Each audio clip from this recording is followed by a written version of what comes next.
Bismillahirrahmanirrahim. Assalamualaikum warahmatullahi wabarakatuh. Bertemu lagi dengan Ibu di pelajaran Bahasa Indonesia. Dan alhamdulillah kita sudah masuk ke bab baru, yaitu bab 5 dengan tema peka terhadap berbagai permasalahan melalui teks tanggapan. Untuk subtemanya adalah mengidentifikasi informasi teks tanggapan. Ada 4 hal yang akan Ibu jelaskan dalam materi kali ini, yaitu definisi, fungsi, jenis, dan ciri-ciri teks tanggapan. Tak ada gading yang tak retak. Begitulah pepatah terkenal yang sering kita baca dan dengar. Pepatah itu mengandung pengertian bahwa tidak ada manusia yang sempurna. Setiap orang di samping mempunyai kelebihan, pasti mempunyai kelemahan atau kekurangan. Nah, kelebihan yang dimiliki seseorang tidak lantas dipamerkan dan disombongkan. Begitu pula dengan kekurangan atau kelemahan yang dimiliki seseorang.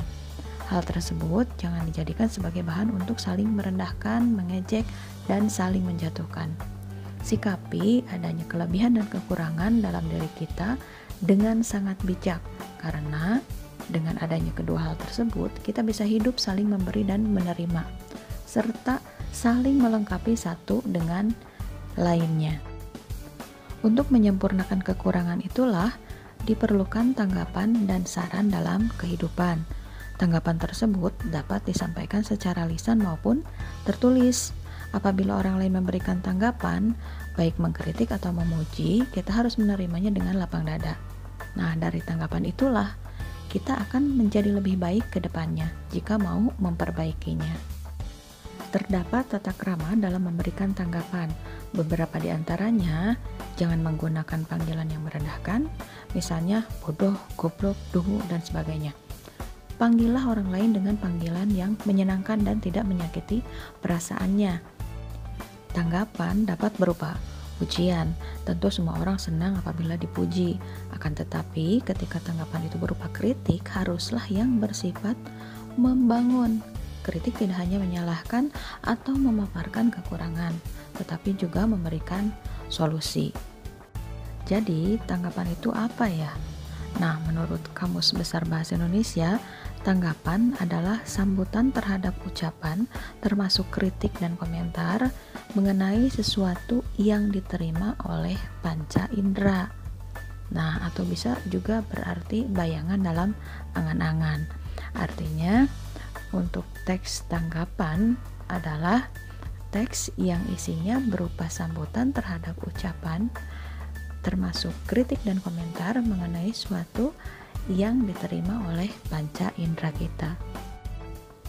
Adapun fungsi dari teks tanggapan ini adalah mengapresiasi dan mengkritisi. Mengapresiasi di sini artinya adalah teks ini akan mengakrabkan pelajar dengan sikap apresiatif manakala menyaksikan kebaikan atau hal yang positif serta bersikap kritis.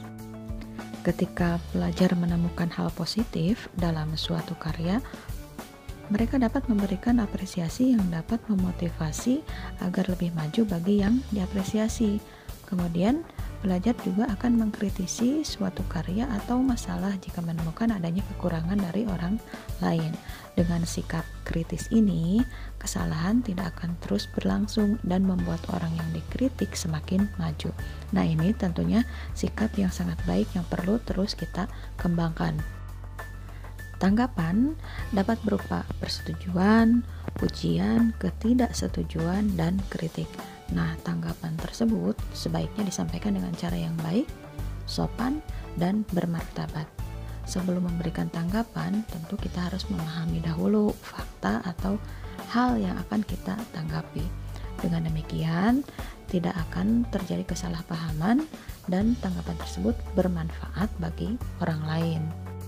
Untuk jenisnya, teks tanggapan ini dibagi menjadi 2, yaitu teks tanggapan deskriptif dan teks tanggapan kritis.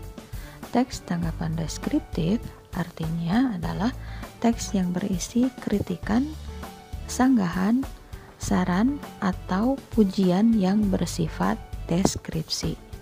Sedangkan untuk teks tanggapan kritis adalah karangan yang berisi tanggapan kritis terhadap suatu masalah. Secara umum, teks tanggapan itu memiliki ciri-ciri. Nah, ciri-cirinya adalah sebagai berikut.